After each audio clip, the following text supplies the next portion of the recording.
Hello everyone, this is Wei Ye, a PhD student from the University of Minnesota. I'm glad to introduce our work, Dissecting Carrier Aggregation in 5G Networks. This work is collaborated with our research partners from the University of Southern California and Cisco Research. The fifth generation of 5G networks is designed to enable new applications such as volumetric content delivery, AR/VR services, and remote driving. After years of investment, 5G has been deployed at different frequency bands, which can be categorized into low band, mid band, and high band. The low band and mid band is also denoted as frequency range 1 (FR1), while the high band is regarded as frequency range 2 (FR2).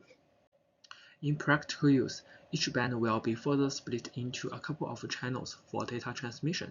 The allocation of spectrum channels is complex and fragmented. For example, band N25, marked in orange, uses subcarrier spacing of 15 kHz and is operated in frequency duplex division (FDD) mode, which utilizes paired channels, one for uplink and one for downlink. While band N41, marked in green, uses subcarrier spacing of 30 kHz and is operated in time duplex division (TDD) mode, where both uplink and downlink use the same channel but at the different time slot. Moreover, the spectrum resources will also be reallocated for different technology and must comply with the spectrum auctions and government regulations, which vary by location. Carrier aggregation, abbreviated as CA, is a technique that can integrate the fragmented channels and used by today's mobile operators to overcome limited channel bandwidth, especially in 5G low and mid bands. As illustrated in this figure, with the CA, the user can access multiple cells, aka component carriers (CC), and achieve a total of 160 MHz bandwidth. One of the aggregated cells will be regarded as the primary cell (P cell), handle both data and signaling transmission, while the others will be regarded as secondary cell (S cells), which only handle the data transmission. CA is flexible with different channel settings. It can aggregate intraband and interband, continuous and non-continuous channels. Due to the demand and benefits of CA, it is and will be the focus of 5G standard specifications and commercial deployment. In the US, the top mobile operators have recently deployed CA to boost their accessible 5G bandwidth. Although emerging CA deployment, there is limited measurement insight.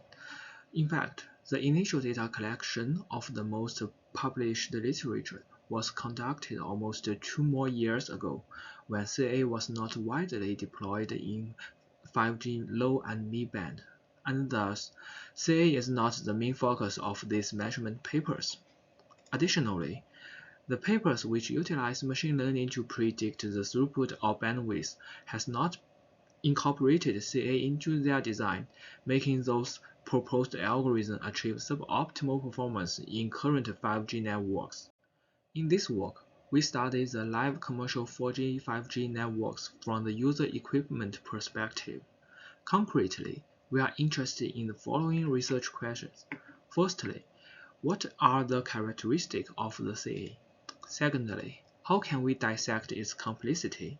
Thirdly, can we deploy a better throughput prediction algorithm to improve the application QoE?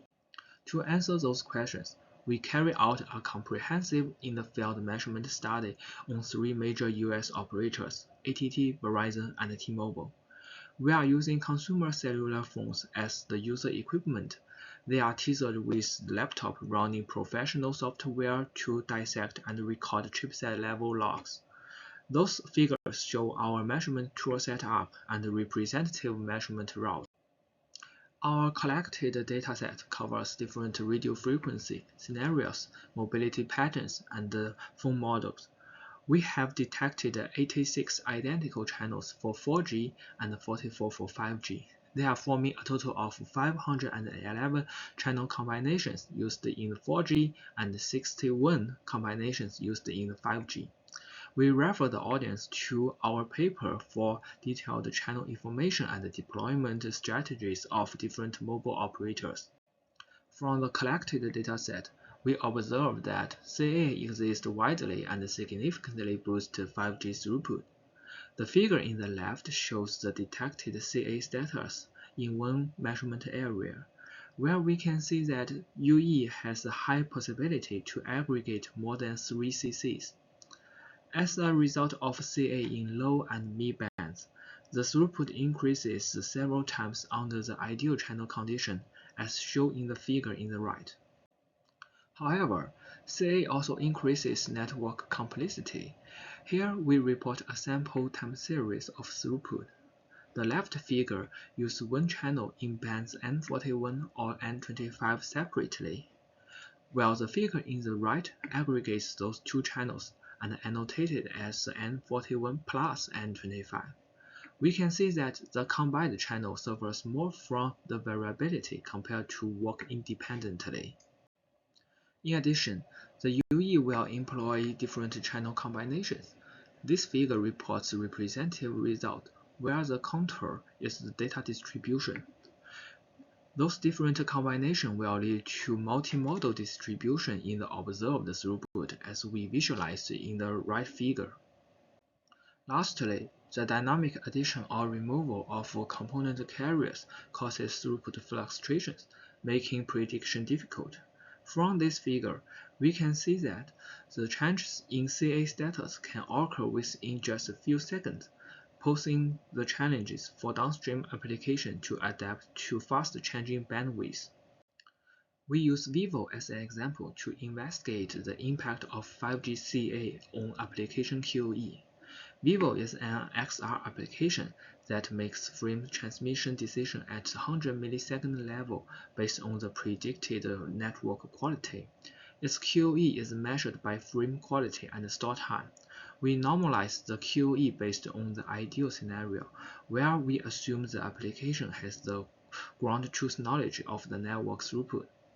Therefore, the closer to the upper right corner, the better QoE. Each data point denotes an emulation result on one data trace. We first conduct emulation on non-CA traces using the standard Vivo with the bitrate up to 375 Mbps.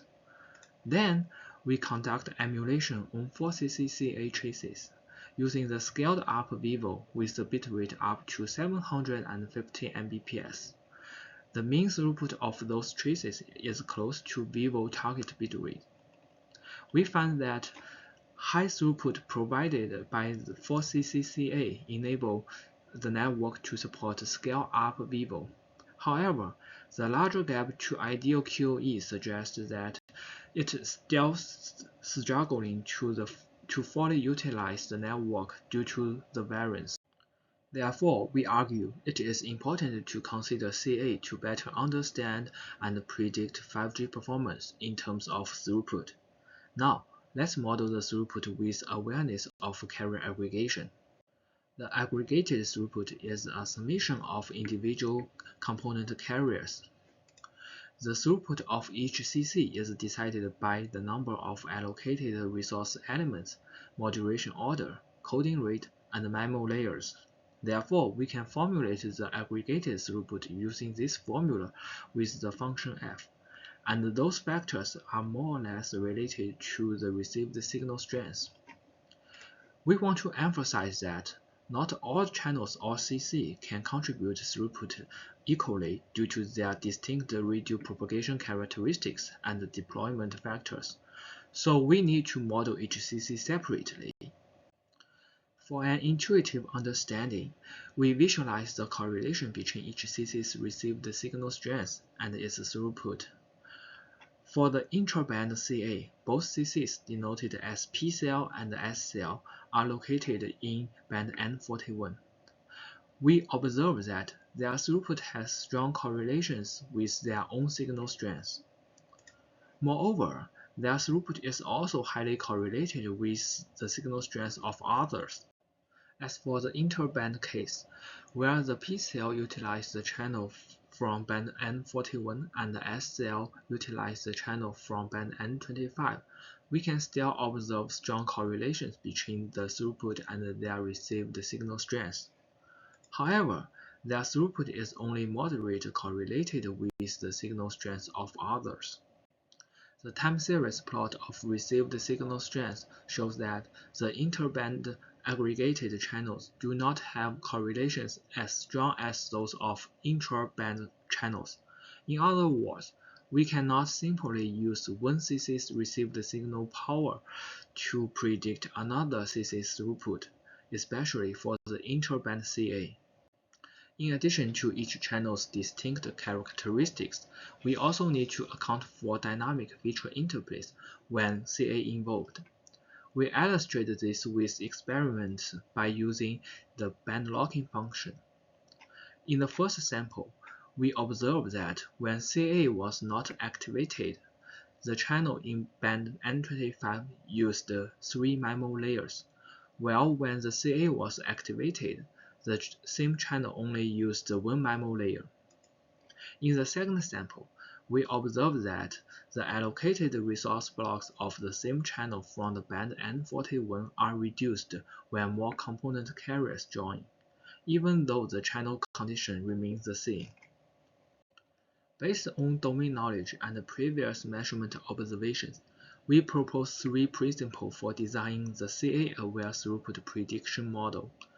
Model each CC separately, monitor the signaling events, learn the feature interplay. We name our proposed model Prism 5G, and we use the smartphone accessible features as the model input. Concretely, the features of each CC will be input into separate RNN module. We note the type of RNN module is flexible and is used to learn the temporal correlations. We also obtain a binary mask vector from RRC signaling message, which will be used to activate or deactivate the RNN modules.